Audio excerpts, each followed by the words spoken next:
جی خان د خاورې نه چې کله مونږ دوه درې ورځې اول را روان شوو د سویلي وزیرستان او ټانک او ډی خان او ورسره چې کومې ایفر علاقې دي د دغو ځوانان وو هغو په مشوره باندې څه کسان وټاکل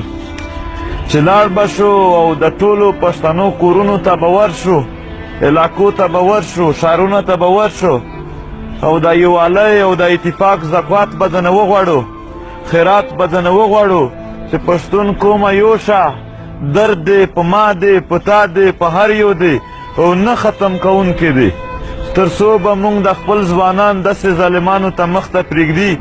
تر څو به موږ خپل سپینګیري د دغه ظالمانو لاندې پرېږدي تر څو به موږ دغه درد او ظلم برداشت کوي تر څو به موږ خاموش یو تر څو به موږ چې تر څو موږ سپین هم یو بیا به مو تور ګڼي نو د دغه پیغام دپاره مونږ چې په کومه خاوره راغلي او هر چې څومره پښتون و هغو چې څومره هرکلی وکړو هغه بلکل د دغې خبرې تایید و چې پښتون یووالی غواړي پښتون را پاڅېدلی دی بیا به هغه خلک چې پښتون بې اتفاقه غواړي هغه خلک چې پلانونه دي منصوبې دي او پښتون یې در په در کړی دی هغه به ویني چې افریدی او مسعود یو ځای راته ولاړ دي هغه به ویني چې افریدی او اسرانی یو ځای راته ولاړ دي هغه به ویني چې یوسفزی او ورکزی یو ځای راته ولاړ دي هغه به انشاءالله په لنډو ورځو کې د سترګو نه اوښکو به یې وي چا چې د پښتنو په داسې بې اتفاقۍ باندې خندلي وو انشاءالله دغه شی څوک ماتولی شي دا بې اتفاقي دغه مونږ او تاسو ماتولی شي په څو قدمه عمل سره چې مونږ د یووالي طرف ته لاړ شو پیغام دغه دی د یووالي پیغام دپاره چې روان یو هغه دغه دی چې څوک د شهید نقیب الله مسعود یا د سید ګل افریدي په مورای عدالت شهادت شي ملوث دي هغه ته د سرعام پانسي ورکړلی شي هغه په ګوته شوی دی په هغه باندې ټوله پاکستان ټوله دنیا لیدلی دی ټولو یې نام اخیستی دی بیا ولې ته نه پانسي کوې هغه د پانسي شي دغه به د دغې خبرې تایید وي چې څوک پښتانه دهشتګرد بولي تاسو ته پته ده نقیب الله په هر ځای چې به لیکل چې زه به د خپل زوی نه زوی د زړه ټکړه وي مشران ناست دي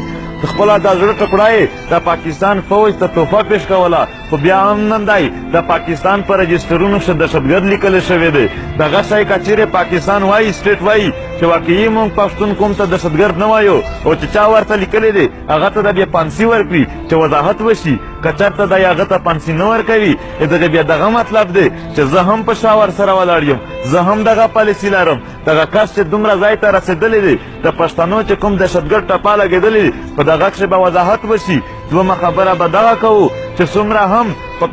کراچۍ شي یا په نورو علاقو کښې د پښتنو مورای عدالت قتل شوی دی هغه ته د جی آی ټي جوړه شي د جوډیشل انکوایري چې کومو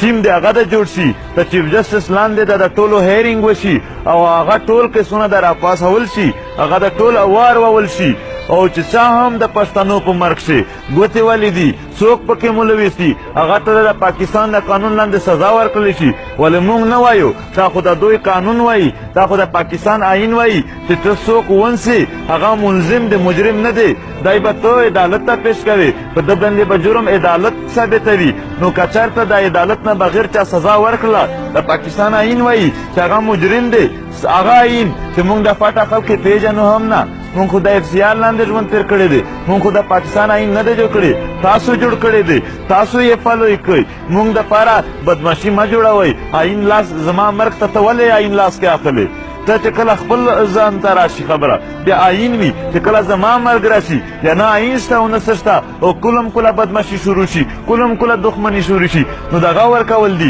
او ورسره دغه خبره به کوو بله خبره به دا هم وي چې د فاټاک شي په یو ځای چې دمکه وشي یا ډز وشي څوک یې هم وکړي دا یې راځي او ټول خلک وهي او په ټولو خلکو باندې کرفي لګوي دغه خو صفا مطلب دی